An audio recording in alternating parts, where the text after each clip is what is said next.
YouTubers, this is Jen from Genuine Tarot Readings. Thank you for checking out my channel. This is my first go for February 2016. Just wanted to do a short intro, tell you a tiny bit about me, and then we'll just go into it, and then you'll learn about me through the rest of however long I do this. I'm an empath and intuitive reader. I've been reading for a little over 10 years. I like helping people. It offers therapeutic benefits for me and my clients, so it's a win-win situation for everybody. And I just figured I'd go about trying to make a business and see how it goes, see if I can do what I love and make that my living. So that being said, I'm going to start off with just a February reading for the month and see about how long it takes for me to do these videos. Right now I'm only available for a certain time to do these, so once things open up and I can start doing bi-weeklies, that would be the optimal. So just check it out. If you haven't got a chance, check out my website, genuinetarotreadings.com, and look me up. Thank you very much, and let's get to your reading. Hi Scorpio, this is Jen. Thank you for checking out Genuine Tarot Readings. This is your reading for February 2016. I'm using the Tarot Mucha deck, which is my favorite deck, and I advise you to check out your sign, the rising and moon sign as well, to get peppered in some other cards and see where they all plug in and kind of fit together. So let's get right into your reading.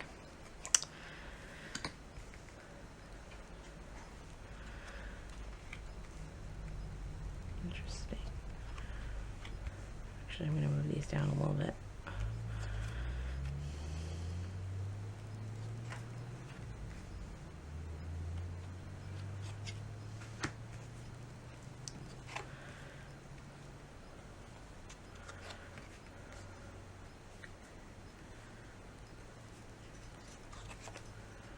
Alright, okay Scorpio, let's get into it. You don't have anything very bad, really. I mean, you have some that are kind of meh, but I mean, that's way better than one other reading I will mention which one, but had the Death on the Tower, which is scary if you know, out of context, is scary.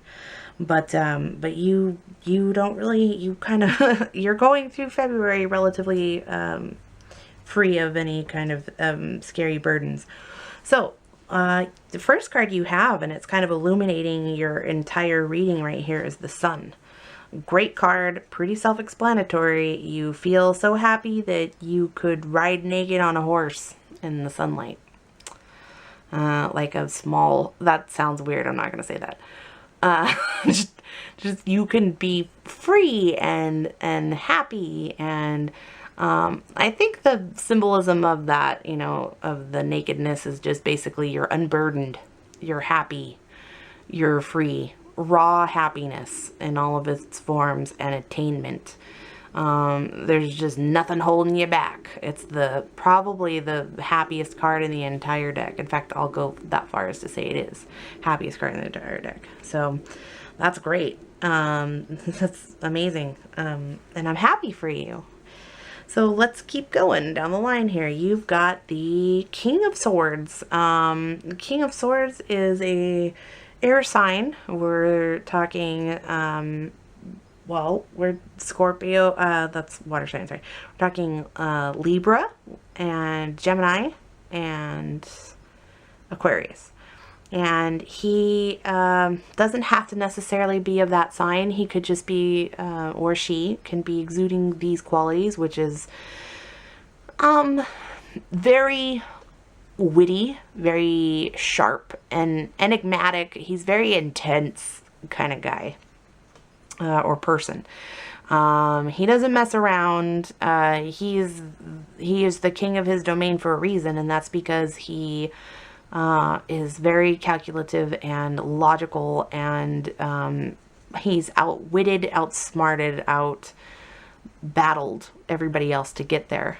He's not afraid to use his sword. You could see him unsheathing his sword, kind of like in a way to say like, hey, you know, mess with me and I'm not playing around. I will strike you down.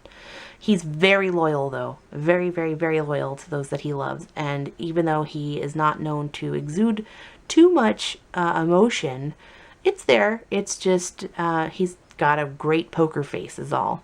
He doesn't show it to everybody, but when he does, it's a big deal.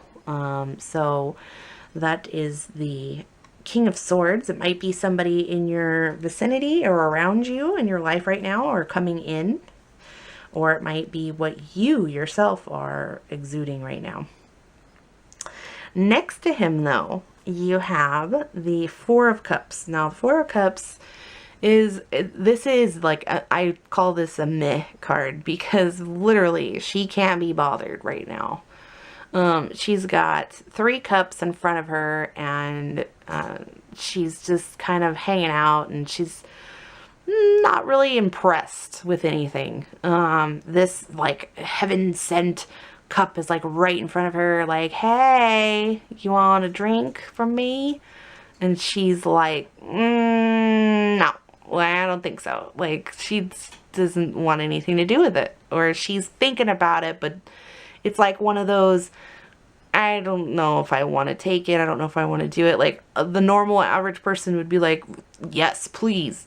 You know, I want that cup.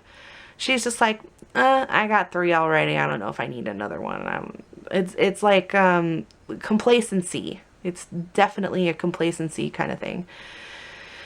It's boredom. It's unsatisfaction, but it's not bad. It's just there's not anything that's really exciting you about it, about this cup. You're mulling it over, but you're probably not going to take it kind of thing. Or if you do, you know, you don't think automatically that it's going to give you the kind of outcome that you want. Anyway, what you want is this. This is the Six of Cups. Six of Cups is like an innocence, a return to innocence in a way. Sometimes it can be an old flame or an old friend coming back from out of town you haven't seen in a long time. It brings back those feelings from when you were young, and times were easier and better, and for some cases, for some people, you know, just easier to deal with. Can remind them of school and how chill things were back in the day. So this is definitely like a back in the day card. It doesn't necessarily mean something from your past is coming up, though it could. It just could mean that it makes you feel that way again, like a kid. There's kids in this card as well. So it could actually indicate you dealing with children, watching children, like babysitting, or having a good time with your children if you do have them. It's like a familial kind of innocent love. It's not tied really to sex or romantic per se. And if it is romantic, it's just very like, you know, flowers and chocolates and, you know, butterfly kisses kind of love. So makes you feel that way, which is great. Which is great. Not gonna knock it. So you've got the sun right above it. So you've got good things coming in, you know, for you. You've got the Strength card in the middle of your reading, and it's kind of like everything else is around it. This is a great card to have. It is having strength or needing strength or lending strength. You might be taming a beast of a problem or a person. You might be just what somebody needs right now to tame their beast. You might be conquering a part of yourself where it took great strength to conquer this or get a hold of this. Or you gained strength from something that happened recently. But you've got a massive amount of strength that you're working with, and this is a foundation for whatever else is going on for February. You definitely have this in your pocket. This like confidence and strength. And that's great moving forward. Again, you've got sun, you got a lot of, maybe there's a Leo also in the picture at some point. I'm not seeing any fire signs per se, but I'm seeing Leo energies between the sun and the lion in your spread. So you could have a Leo at some point enter your sphere if you don't already, or you might even be having a good time, like a, you know, romantic connection, soulmate connection with a Leo. I mean, look at how they are together. You know, they love each other. Oh, so yeah, look out for that. That's definitely part of the sun energies. Continuing this theme with the sun and sunny cards, or sun cards that, you know what I mean. Let's just keep going. Look at, you got the Ace of Coins, and that also looks like the sun, doesn't it? It's from the heavens, it's in the sky, it's coming from the clouds, and it's shining bright like the sun. So I'm picking up that this is a really kind of sunny month. You've got a sunny disposition this month, and a strength in that. I think that's where you're gaining your strength, is in that disposition that you're holding on to. So I think that you might have something come up in February. I think this is like a blip of a situation though, right here with this Four of Cups. I don't feel like it's a theme in your reading really. It's just a little like, you might actually have someone ask you out and then you might just decide, nah, I'm not interested, no thanks.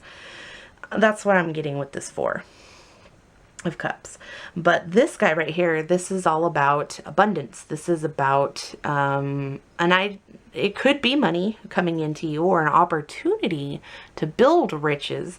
And it's kind of like a divine gift. It's coming from above. It's not really like coming from anyone on the earth plane. So really, I think that this is kind of fated for you. It's your time in the sun right now, and this could mean material wealth, abundance, just in general, something that makes you feel rich, makes you feel like you've got the world in your hand, and you know, all this money and security. It's really about security than anything else. Could also be health. Maybe you get a clean bill of health, perhaps, and I hope for some of you out there, since this is a general reading, I hope some of you beat something like a severe illness. Maybe you're finally able to go out into the sun and get some air and be outside. You know, maybe you were in a dark place for a long time because of an illness. I'm picking that up for maybe a couple people that, you know, clean bill of health for this one. And that's also strength. That's where I'm getting that too. Like, you're getting your strength back, some of you. And then when I say illness, I mean like, a couple of you might have just gotten over a cold, sure, but I'm talking about beating something like severe of an illness. I see this strength and this King of Swords, and it makes me feel like you've overcome something great. So good for you, whoever you are out there.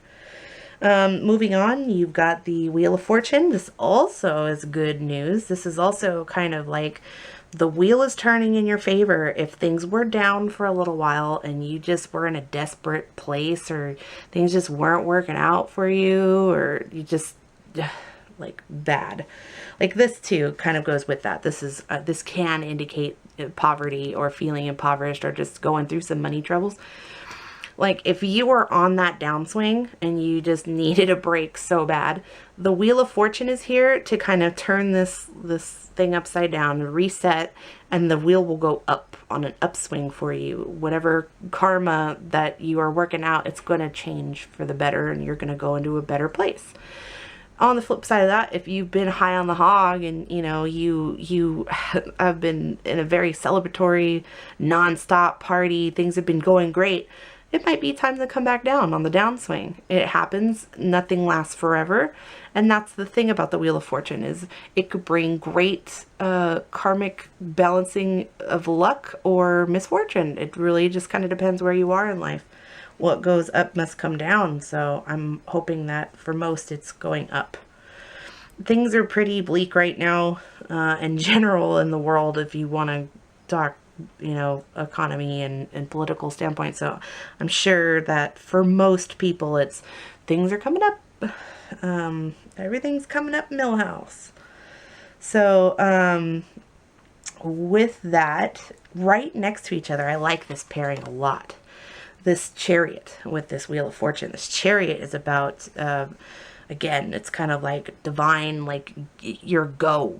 Sometimes it's transportation, quite literally. You're actually going somewhere via car or bus or limo, or could just mean travel. It could also like planes and stuff, but mostly it's talking about like road travel, road trips, going somewhere. But in the destiny sense, it's taking control of your destiny and grabbing the reins and going for it, and achieving a victory, riding into victory, is the connotation of this card a lot of times. But there's also a thing about it, like a connotation that if you don't pull the reins tight, hold on and really direct where you're going, that it's going to lead you into a direction you do not want to go. So make sure that when this thing goes, it's going in the direction you want it to go. Focus. Focus and don't be deterred, and hang in there and direct it to where you want to go. It looks like you're going to get a swing of some good luck coming in. So use that and really use it to power you in the direction that you feel like you were meant to be. So that's a positive pairing right there. I like that pairing a lot, especially with the Strength card above it. You've got the strength to get there, to get to where you want to be. And I think that it's great that you have the King of Swords, the Strength card, and the Chariot all in a row. They're kind of, you know, they've got a lot to do with each other. You need strength to, you know, if you're the King of Swords, you know, you need to win this battle. You've got to have strength in order to get there. So, rounding the end here, you've got the Five of Coins. Now, the Five of Coins isn't really necessarily a happy card, but it can be, and I'll tell you why. The Five of Coins is when someone is literally, this person is shut out from the church. They're outside in the cold and it's freezing outside. It could mean money problems, or feeling like you don't have much, or feeling lack. You feel a lack of something that you need or that you really want and are hoping for. You feel shut out in the cold. It could be that someone is shutting you out of their life or shutting you out of their heart. It could be something really simple, like you lost some money, or you know, you're having a hard time paying a bill. It also could mean, though, like, because in the traditional card of this, there's someone out there with this person. This person isn't alone. And the reason that that person is out there is because even if you feel like you're shut out and you feel like there's not a lot of happy things going on sometimes, you've got someone or something. This light kind of shining through this window right here is hope. That's what this is. This card is saying, even if you feel that way, like all is kind of lost right now, or you feel depressed about something, there's light. All you got to do is knock. You know what I mean? Knock and they'll let you in. You'll be fine. You know, it's not forever. It's just temporary. It's just an imbalance right now for you. Lastly, you have the Temperance card. Again, this talks about balance and feeling this is imbalance and this is balance right here. This is your balance cards. I think you will get there. You'll get to where you need to be. This is, again, I think she's kind of like an angel. I feel like the Temperance card is always like an angel coming down and helping you out to mix things together to create something that you needed and that you wanted. You know, mix a little happiness with a little security and boom, there you go, you know, something like that. So there is a positive outcome to this. I really feel like you're being led, most definitely, in a direction by a divine force. You are kind of being course corrected, it seems, right now. So whatever was off, you're on the right track. You're moving forward. You got the Sun, you've got the Chariot, the wheel is swinging in your favor, you've got strength behind it. So abundance coming in. I don't know what this 5 is about. It might just be another blip like this 4, but I feel like maybe this is insecurity, like maybe you're just one of those it's too good to be true type things, like you're so happy, like you feel like, oh great, when is it gonna get bad again? Don't do that to yourself. Anyways, I hope you like your reading. This was February. I'm looking forward to seeing you guys in March. Please like, share, and subscribe, and check out Genuine McCoy Readings for a personal reading. Thank you so much, Scorpio. Have a great one.